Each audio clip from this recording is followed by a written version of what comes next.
স্থাপকায় চ ধর্মস্ব সর্বধর্ম স্বরূপিণে অবতার বরিষ্ঠায় শ্রীরামকৃষ্ণায়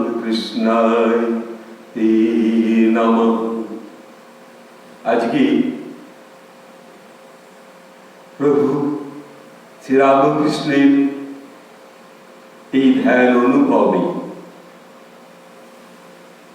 প্রভুকে আজ সাষ্টাঙ্গে প্রণাম জানিয়ে সকল ভাবনা মধ্য আজ আমরা নিবেদন করব এই ধ্যান অনুভবে শ্রীরামকৃষ্ণের ষষ্ঠ রূপ। কি এক অপূর্ব তার মধ্যে সেই দর্শন। একই দেহে কেমন করে আমরা ছটি রূপকে প্রণাম করতে পারি। যারা পরম সাধক, যারা পরম সন্ন্যাসী, তারা প্রভু তাদের আপন অন্তরে দর্শন করতে পারেন শ্রীরামকৃষ্ণের ছটি রূপ। এই বড় আশ্চর্য নয়, এ সত্য প্রকাশ। তাকে আমরা কোন ছটি রূপে দর্শন করব? এই ধ্যান অনুভবে আজ শ্রীরামকৃষ্ণ বেদান্ত মঠের এই আসন থেকে তার আহ্বানে আজই তাঁরই বর্ণনা, তিনি করান তার ইচ্ছায় আমাদের কেবল আশা মাত্র। তিনি এই অনুভব তার অন্তর থেকে তিনি বুঝিয়ে দেন এবং অপূর্ব সমন্বয়ের রূপ। সকল পরম সেই দেব দেবী ঈশ্বর শক্তি তার মধ্যে এই ছটি রূপের মধ্যে যদি প্রথম রূপটি আমরা স্মরণ করব, সেই স্বয়ং তিনি যে দেবী ভবতারিণীকে যে দর্শন করতেন, দর্শন তার মধ্যে কখন আসে? তিনি তখন সেই রূপকে দর্শন করছেন, জগত্তারিণী দেবী ভবতারিণীকে, যিনি সমগ্র জগৎকে তার আঁচলে রেখেছেন। শ্রীরামকৃষ্ণ সেই দেবী দক্ষিণেশ্বরী, সেই দেবীর আঁচলে পরম সন্তানের মতো তিনি রয়েছেন। সেই তো কালী রূপ। তাই আমার এই ধ্যান অনুভবে ছটি রূপ। প্রথমে এই কালী ভাবনা, তারপর শিব রূপ। শ্রীরামকৃষ্ণের সেই শিব শক্তি,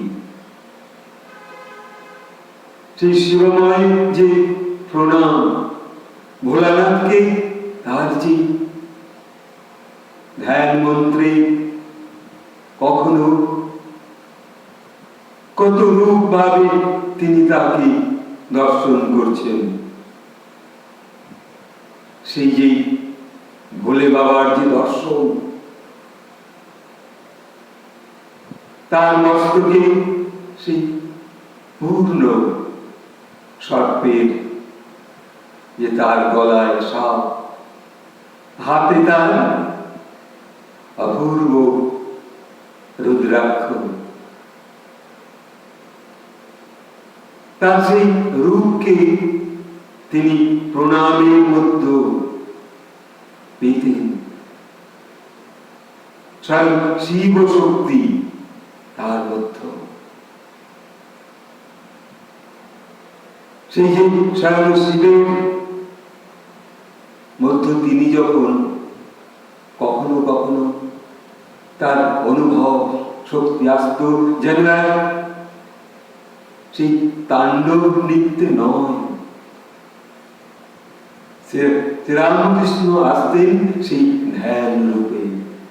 যেমন তিনি আসতেন ওই দেবী ভবতারিণীর ধ্যানে, তেমনি স্বয়ং শিব রূপ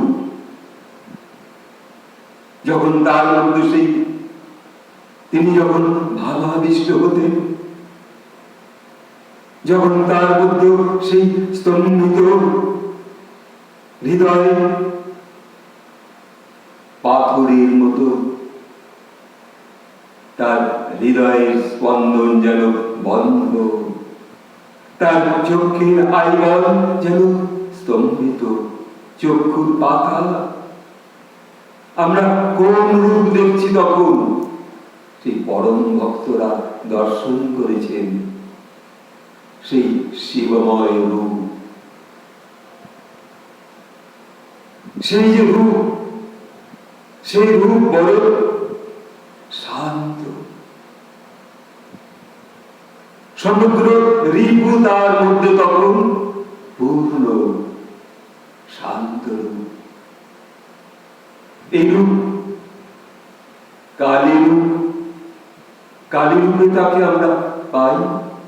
আবার শিব রূপে যারা শৈব সাধনা করেন তারাও কিন্তু তার মধ্যে সেই শক্তির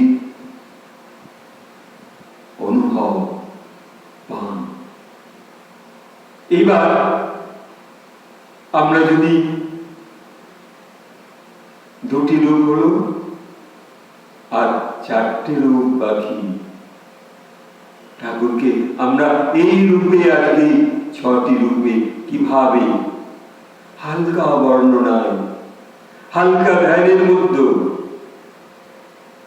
যাতে অতি সাধারণ মানুষ প্রাণ শক্তির মধ্যে দর্শন করতে পারে। এইবার শিব হলো, কালী হলো, তারপর স্বয়ং সেই নারায়ণ, তিনি সেই শঙ্খচক্র গদা পদ্মধারী, সেই নারায়ণ রূপ আমরা দর্শন করতে পারি ঠাকুরের সেই রূপের মধ্যে।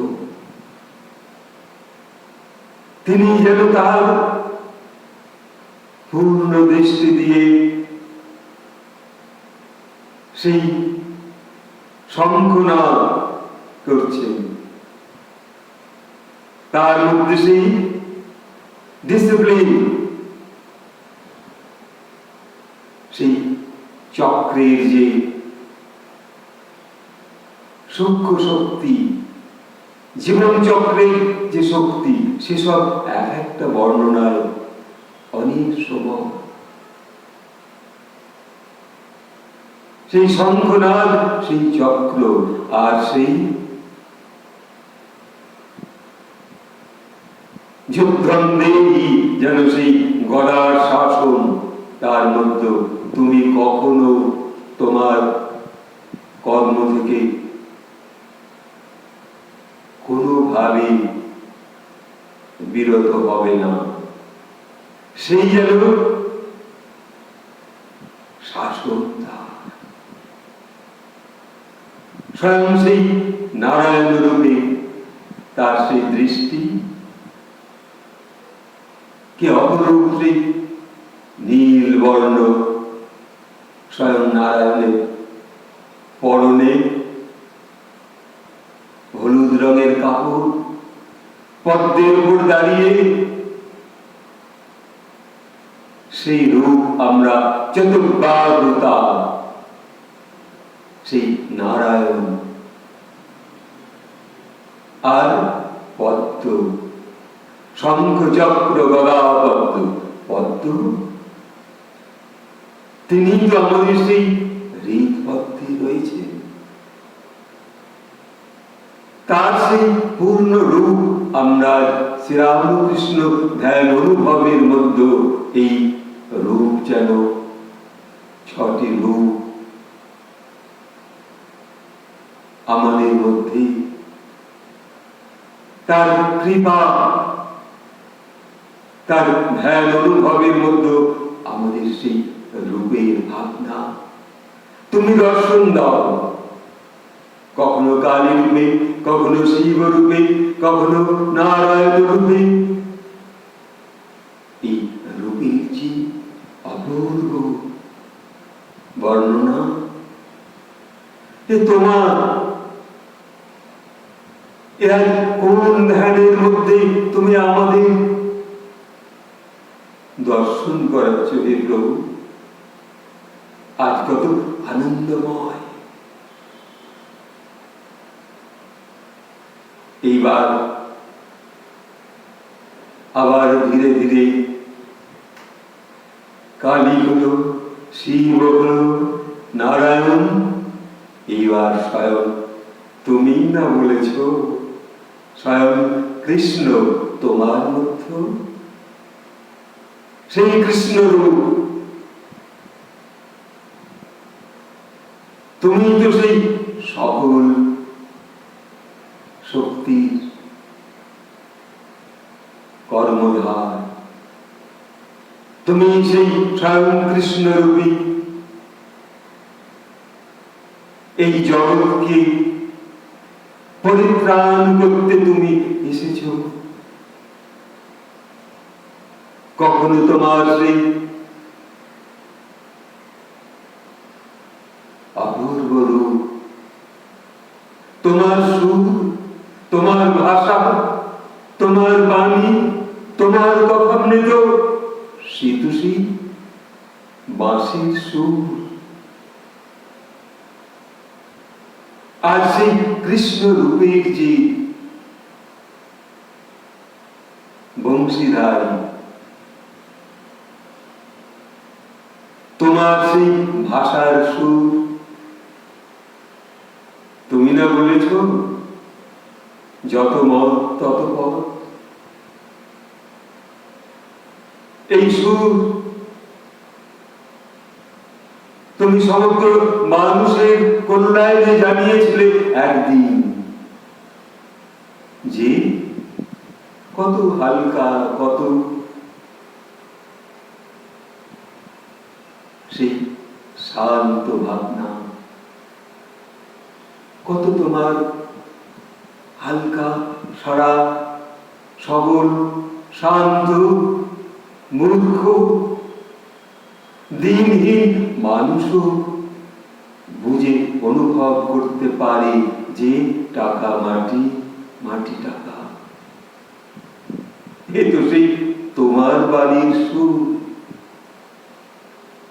সেই কৃষ্ণবাসীর সেই সুর।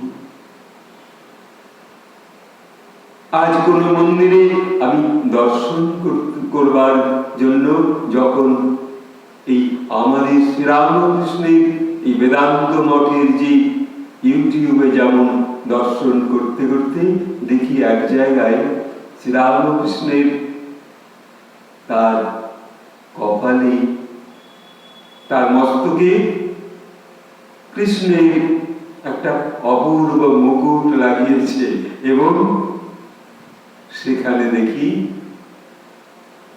একদম পূর্ণ যেন স্বয়ং কৃষ্ণের মতো তোমার যদি না দাড়ি থাকত, যদি যখন তোমার সেই পূর্ণ স্বচ্ছ সুন্দর মুখের যে প্রকাশ, সে তো তুমি ঢেকে রেখেছ,